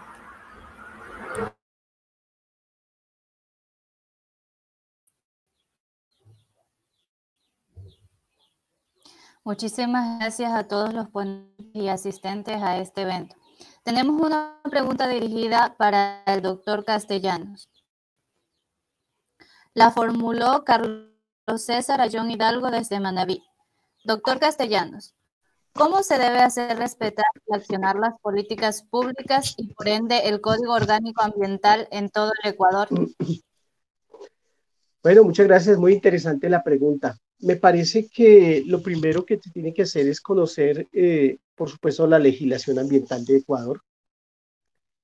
A partir de allí, creo que la mejor manera es proponer la creación de grupos sociales que hagan la investigación, en el campo ambiental, que conozcan indudablemente el plan de desarrollo de su país, que conozcan cuáles son las políticas medioambientales que existen, cuál es la autoridad ambiental a través de la cual ustedes pueden interlocutar, pero indudablemente que, como decía el doctor Enrique Richard, para poder hablar del tema hay que conocer.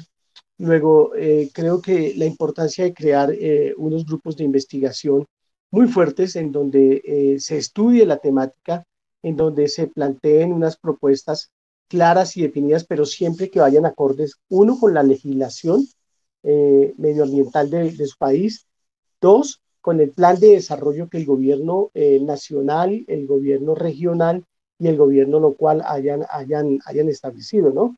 Porque pues siempre debemos acordarnos que la relación de la sociedad con el Estado debe ir direccionada desde el ámbito de las normas y de las leyes.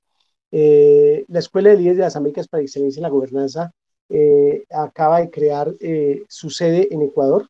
Estamos trabajando inicialmente desde Manta, Ecuador, y esperamos indudablemente poder ir llevando nuestra voz y nuestro conocimiento a las diferentes regiones del Ecuador. Sería un placer para nosotros poder hablar con ustedes y como equipo, entre todos, poder empezar a trabajar no solamente por el tema en Ecuador, sino en toda la región andina, en todo Iberoamérica. Muchas gracias.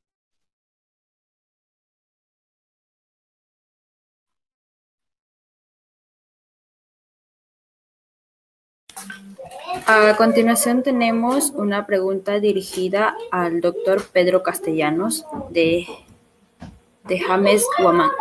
¿Cuáles son los proyectos de desarrollo debería plantear la gobernanza con una visión para la conservación del patrimonio, tanto natural como cultural?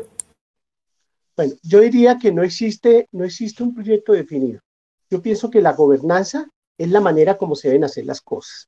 Entonces, debe quedar establecido que la gobernanza, el papel de la gobernanza es el de establecer una hoja de ruta, es el de establecer unos parámetros que deben ir enfocados en la planeación, en la moralidad, en los principios y valores con que se puede desarrollar cualquier proyecto. No existe un proyecto específico, lo que debe existir es esa conciencia ciudadana de que las cosas deben hacerse y se deben hacer bien, de que en la medida en que se organicen van a poder exigirle a sus gobiernos, o vamos a poder exigir a nuestros gobiernos, que se planee con transparencia, con eficacia, con eficiencia, con economía, con celeridad. Que los proyectos desde el campo ambiental, medioambiental, que se vayan a realizar sean de largo plazo, que no sean inmediatistas, que no sean políticas de un gobierno, sino que sean políticas de un Estado, que podamos planear a 50 años, pero empezando a construir desde ya, que empecemos a trabajar desde ya, que involucremos 3, 4 generaciones, mínimo 3, 4 generaciones en la planeación de lo que debe ser cada uno de esos proyectos, porque son inmensos, son en cantidad. Cada uno de nuestros países tiene diferentes suelos térmicos. Ecuador tiene muchas regiones, no es lo mismo la región de Manabí que la región del centro del país, qué sé yo, y cada país es igual. Colombia es lo mismo, no es lo mismo la costa, la zona andina que la zona costera norte o pacífica, o la zona de la Amazonía o la zona de los llanos. Entonces, los proyectos son innumerables. Lo que nosotros tenemos que tener claridad es en que deben existir unos principios, unos valores a través de los cuales se debe enfocar cualquier planeación que se haga, bien sea por vía gubernamental o bien sea por vía de la sociedad civil.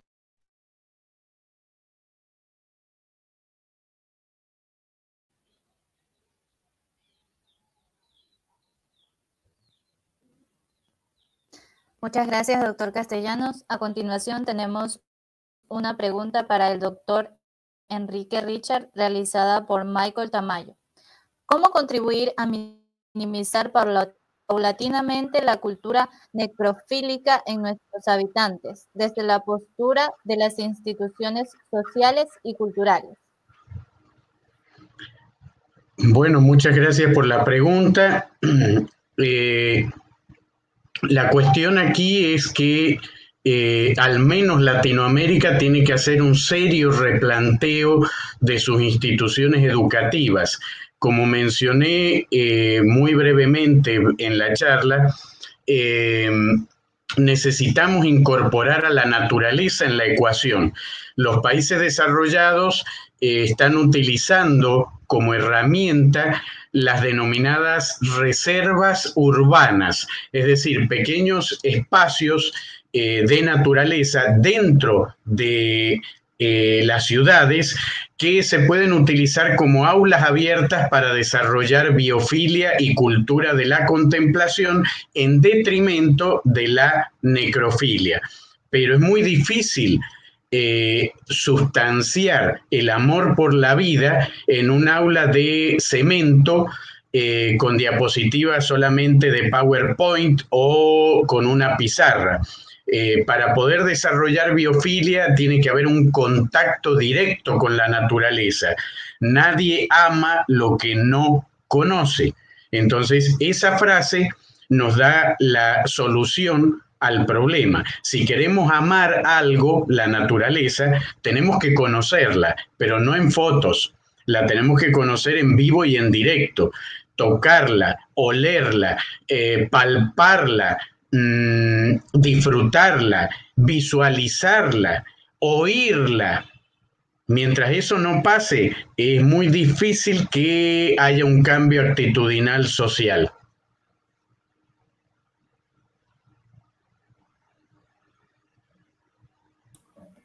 Tenemos otra pregunta para el doctor Enrique Richard, realizada por Robert Barresueta.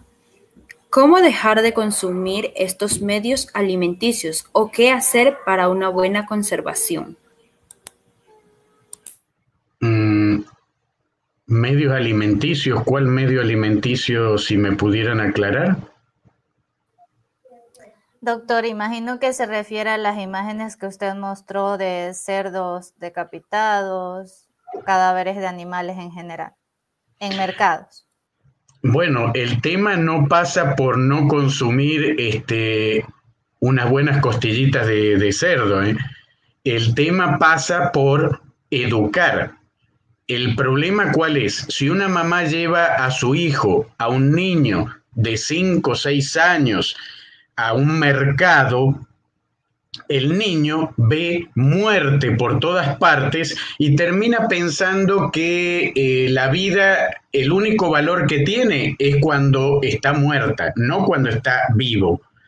Entonces, ¿cuál es la idea? Que si yo llevo a un niño a un mercado, para el niño es muy violento ver un cerdo decapitado, peces abiertos con las tripas afuera. Es algo muy violento para un niño. Pónganse en el zapato de esos niños y me van a dar la razón. Ahora, ¿cuál es el tema? El tema es que normalmente los papás que llevan a los niños al mercado no le explican. Entonces, ¿cuál es la idea? Empezar la educación biofílica en esos mercados, llevar al niño y explicarle de que eso no es lo normal. Lo normal no es un animal decapitado, un animal con las tripas afuera, chorreando sangre. Eso no es lo normal. Es más, ni siquiera deberíamos llevar niños al mercado. Hasta que tengan una madurez, una educación que le permita entender qué es lo que está viendo. De otra manera, seguimos reproduciendo necrofilia.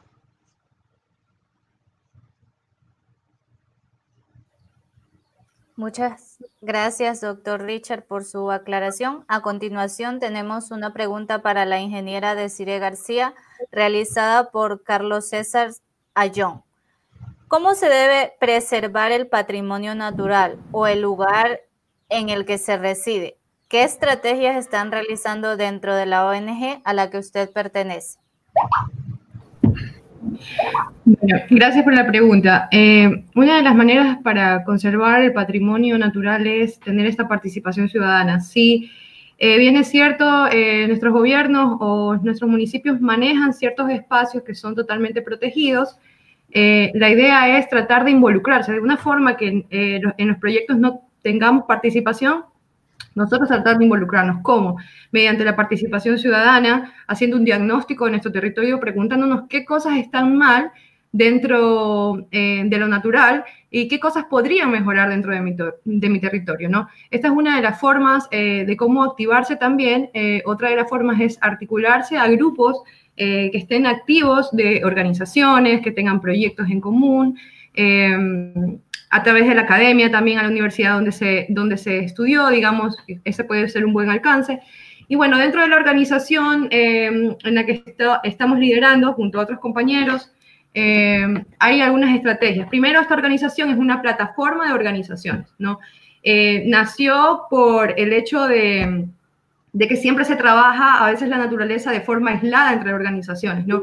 Hay una organización que trabaja directamente con reforestación, y hay otra organización que trabaja el componente agua, pero todos deberíamos buscar un mismo bien en común, ¿no? Un mismo objetivo. Entonces, esta organización lo que establece es articular a todas las organizaciones, realizar mesas de trabajo, diagnosticar nuestra provincia, empezar por nuestra provincia y de acuerdo a lo que esté, a lo que no esté funcionando bien, comenzar a dar estrategias para que funcione mejor. Ahora estamos con estrategias de reforestación articulados con el Ministerio del Ambiente. Eso es otra cosa de las que se pueden hacer, o sea, articularse con las entidades públicas como apoyo. Ellos nos ayudan a buscar un terreno que esté degradado y nosotros vamos y ponemos nuestro aporte, damos las especies forestales. Y hacemos también educación en línea, hacemos cursos para ayudar a que nuestras poblaciones o nuestras comunidades locales que no tienen acceso a la educación comiencen a involucrarse de una manera científica y ancestral también, a empoderarse ancestralmente. Esa es una de las estrategias que estamos aplicando ahora. A continuación tenemos otra pregunta para la ingeniera Desiree García, realizada por Carlos Ruiz. ¿Qué mensaje le daría a la nueva generación de jóvenes para generar acción por la conservación dentro de sus territorios? Bueno, este mensaje va para los jóvenes y también para nuestros gobiernos, las entidades públicas, que se comience a dejar de ver a la naturaleza para trabajar de forma aislada. La naturaleza no necesita trabajos aislados. El patrimonio natural y su conservación no necesita trabajos aislados. Necesita y nos necesita todos juntos. Necesita que nos articulemos, necesita que pongamos esfuerzos, que crucemos datos y nos necesita activos, ¿no? Si bien esta generación, yo digo que esta generación tiene un cambio importantísimo porque hace muchos años en que yo empecé en el activismo no había generaciones. Ahora hay como una lucha de organizaciones todos a veces nos confundimos porque 2 o 3 organizaciones quieren hacer el mismo proyecto en el mismo lugar, otras organizaciones también quieren reforestar en el mismo lugar. Entonces, esto no hay que verlo como una cosa negativa, sino más bien como algo positivo y ver esta abundancia de organizaciones y jóvenes activos que quieren ser parte, ¿no? Y a nuestros gobiernos también que traten de involucrarnos, traten de involucrar a las voces jóvenes, a las generaciones, o a toda la población en general. Necesitamos estar participando de algo y para poder empoderarnos en nuestro patrimonio necesitamos que nos den participación o estar activos de cualquier forma. Eso.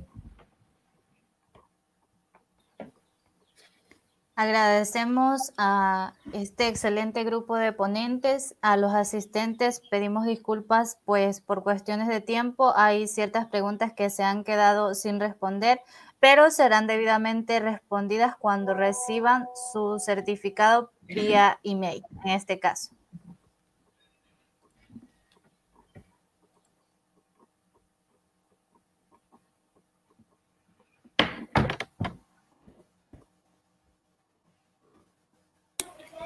A continuación tenemos las palabras de nuestro académico de honor de la Academia Internacional de Ciencias, Tecnología, Educación y Humanidades y a su vez rector de la Universidad Estatal del Sur de Manabí, doctor Omelio Borroto Leal.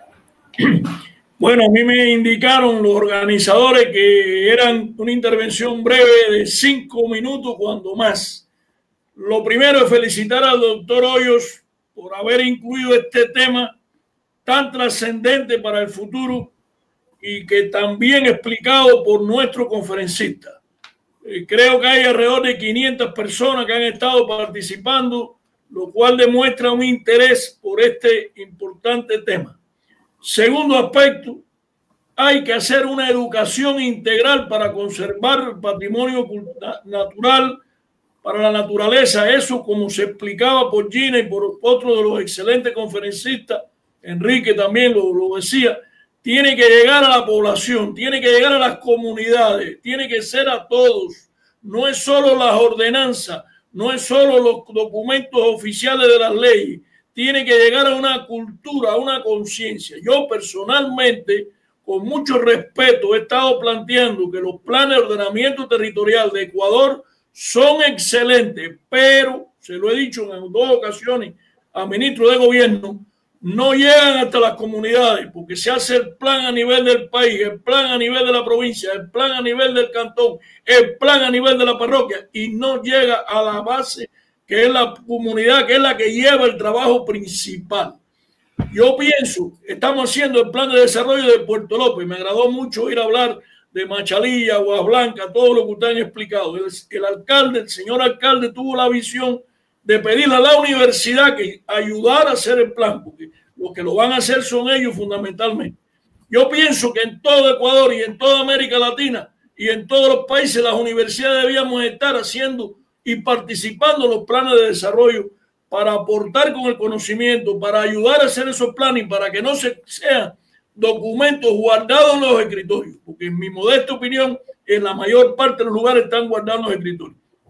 Nosotros estamos haciendo el plan de Puerto López. Una de las cosas principales es cómo conservamos el Parque Machalilla, la playa Los Frailes, lo de las ballenas, los forestales, en fin, esa enorme riqueza, incluso la riqueza arqueológica que tiene Salango.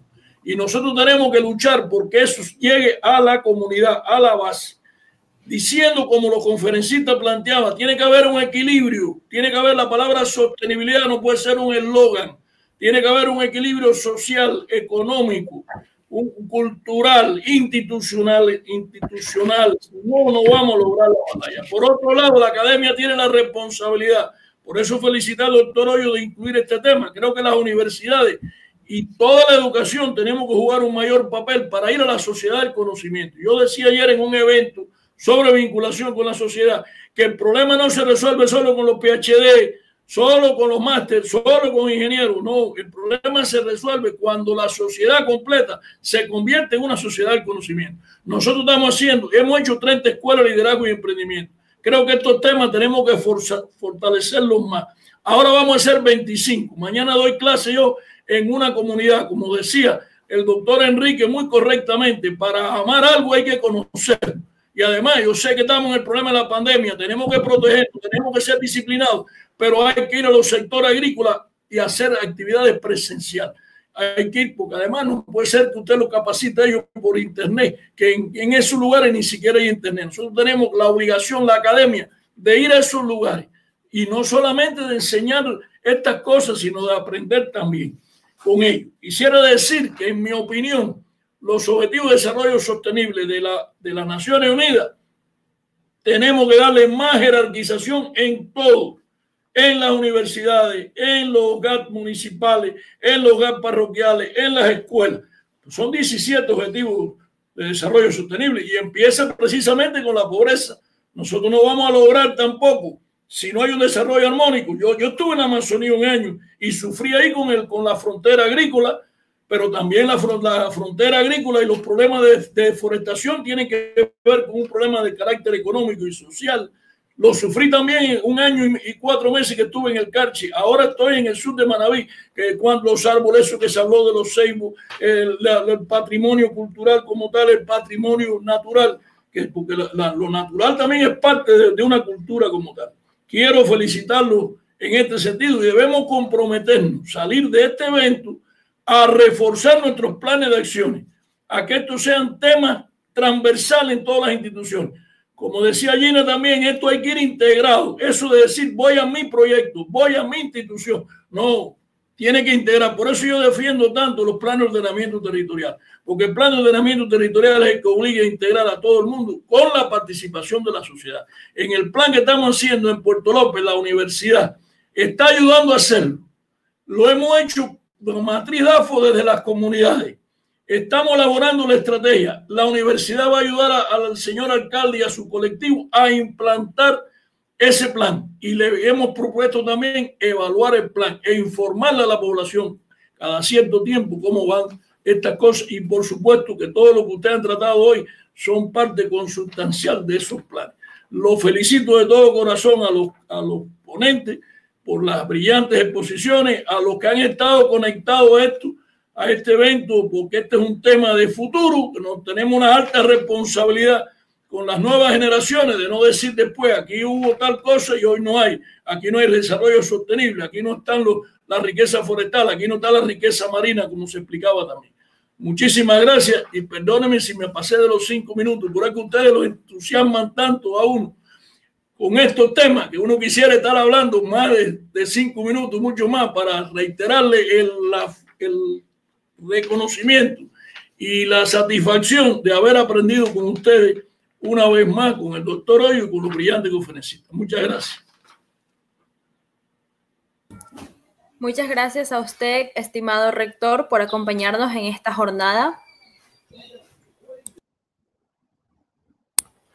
Y a su vez se le agradece a los ponentes y asistentes por acompañarnos en la conferencia de Patrimonio Natural. Se despide de ustedes María Paula Cedeño. Muchísimas gracias. Ha sido un completo honor. Gracias, un abrazo a todos. Muchas gracias. Quiero decir la última palabra en el sentido de agradecer vivamente a todos los ponentes el esfuerzo ímprobo que sé que han realizado, porque claro, no se puede encasillar ni se puede agotar la materia en absoluto. En absoluto. Desgraciadamente tenemos que compartir algo finito que es el tiempo. Piensen que estamos ya 2 horas cumplidas. Son ya aquí las 8 de la noche, ya es de noche, no le puedo decir más, hay 7 horas menos. Lo cierto es que replantearemos las fórmulas, pero lógicamente hay 2, digamos, modos de orientar.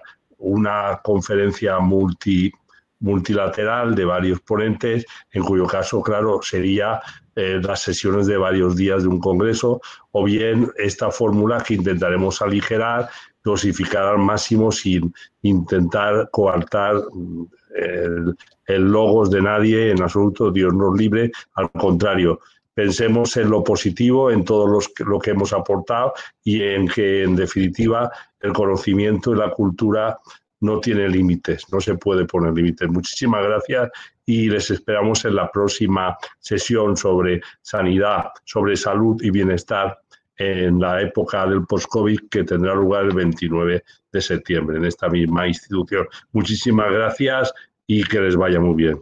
Buenas tardes, buenas noches.